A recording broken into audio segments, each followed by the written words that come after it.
What up, K-Rugs, the Sober Dog, coming at ya. Today, part 2 of detoxing in jail and prison. It sucked. Thank you to everyone out there, anyone who subscribed, watches any videos, supports Soberdogs in any way. You guys are awesome. And anyone who has it, hey, I'd really appreciate if you hit that subscribe button, hit that like button, share Soberdogs content. That'd be awesome. All right, let's get right into it. Detoxing in jail and prison, part 2. Now, I also detoxed in prison a couple times.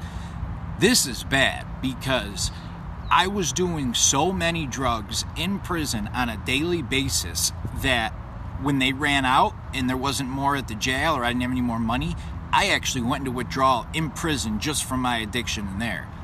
That's not good at all. That's not good when you're getting high that much in prison. So what happened was we were doing Suboxone in prison on a daily basis. Suboxone is one of the biggest drugs in prison.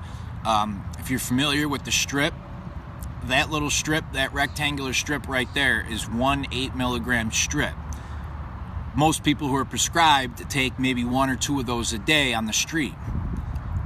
They will cut that strip into 16 little squares, a 0.5 milligram per square. If you or anybody who has no opioid tolerance takes that little 1/16 of that strip, you will be high for a solid 20 hours. Like a lot of people puking high, that high.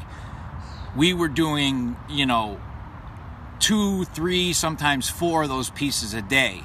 That little 16th of a strip costs about between $5 to $10 in jail. We would buy 3, 4 of those a day and we would do them, or we'd buy the whole strip. I'd buy, whole strips for $80, $90, and I would do an 1/8 a day, and I kept doing that for weeks on end. Now, you do that for 3, 4 weeks straight, as soon as you stop, you're going to withdraw. One specific time, I was supposed to go out to the yard and get some drugs from this guy. I go out to get them, and some other guys come up to me and are like, yo, Tony ain't coming back. And I was like, what do you mean? Me and Tony had a good relationship. He was selling me drugs for a good price, and, I got along with Tony. He was my dealer in there. I didn't want anything to happen to Tony. I wanted my drugs to be there, and I wanted to get high. Well, Tony went to a visit with his girlfriend and was getting the drugs in like he did every week, except I don't know how. I don't know if the guards just saw it this time or if somebody ratted Tony out, but they caught Tony, and they caught the drugs in the baby's diaper. Tony's girl would bring the baby in the baby's diaper. She'd put drugs, and Tony would change the baby during the visit like normal, pretending he's just changing his baby, and would grab him and put him up his own rectum, or if it, some cases swallow him, and do whatever he had to do to get that in. So he got caught, so I'm pissed. I can't get my drugs. I go back inside. I ask everybody. No one's got anything. No one can find anything right now. And, whatever. You're in jail. There's nothing you could do. It's not like I can go on the street and find stuff. So the next morning I wake up and I am just sweating, and I'm shaking, I'm sweating, I'm nervous, I'm freaking out. I thought I had the flu. Then as the day progressed and I start feeling the symptoms more, okay, this is withdrawal again. I know exactly what this feels like, because it gets worse and worse as the first 2 days progress. Maybe the third day you're going to peak, third or fourth day, and then it gets better. It starts going down. That starts getting worse. 24, 30, 35 hours into it, I'm sweating my face off. I can't eat. I can't sleep really. My legs, you get restless leg. I always thought restless leg was some BS thing you saw on TV for the companies to sell more prescriptions. Restless leg is dead real.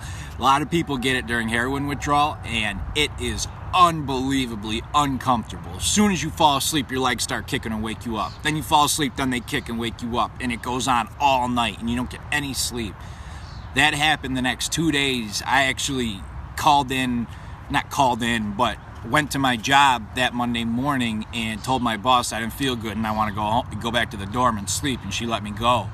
It was miserable. And that's, that's what happens in jail, and that's what happens in prison when you're detoxing, is they don't, you know what I mean? Like, there's not much they're going to do for you, because they're going to make sure you don't die, and they're going to try to make it a little less better, but at the same time, it's kind of like, deal with it. You're the one who just did drugs every day for the last 8 years, and you're going to come in here, and of course you're going to detox, and we'll give you a little bit to make it less better, but get it out of your system, deal with it. And I actually think that's how it should be. There's a lot of jails, even in my county where I live right now, in Rochester, New York, that are starting to give people who are coming in from heroin detox, or heroin addicts, Suboxone. If you don't know about Suboxone, that drug I just told you about that we use to get high in there, you can get very high off Suboxone if you just do it. But if you have a opioid tolerance already, what Suboxone does is it basically mimics and is like a partial opioid. So they give it to people who are withdrawing, and it gets rid of your withdrawal symptoms. It's basically like taking a different version of heroin coming off heroin, but it doesn't give you the super high effect. So it doesn't give you the super high effect if you got a tolerance. They're starting to give that to people who are coming in, so that basically they'll experience, like, in my opinion, if my withdrawal that I just told you guys about was a 10 out of 10, awful, terrible withdrawal symptoms, full 2 weeks of diarrhea, vomiting, all that. If you take Suboxone, your withdrawal symptoms would basically be a 1 to 2 out of 10. A little bit uncomfortable, maybe a tiny bit of like loss of appetite or one of those symptoms. But besides that, it pretty much clears everything up. So my issue with that is, part of the reason I don't want to do drugs anymore and go back is how miserable that was. So now if I get arrested and you're making my withdrawal and detox basically a piece of cake, I don't know. I'm almost against that a little bit. I feel like people should have to suffer and go through it, which we know it's not really lethal. So let them deal with it, and then maybe that'll be more a reason for them not to want to go back again. Wow, withdrawing in jail sucks. It was miserable. Puking everywhere. Oh, I don't ever want to do that again. Instead of, I was using every day. I got arrested. They give me pills and drugs in jail. It made the withdrawal go away. I played basketball and hung out and played cards and got out. No big deal. So that's kind of how I feel about that. But that's what withdrawing in jail and prison was like. All right, K. Ruggs, the Sober Dog. I'm out. See ya.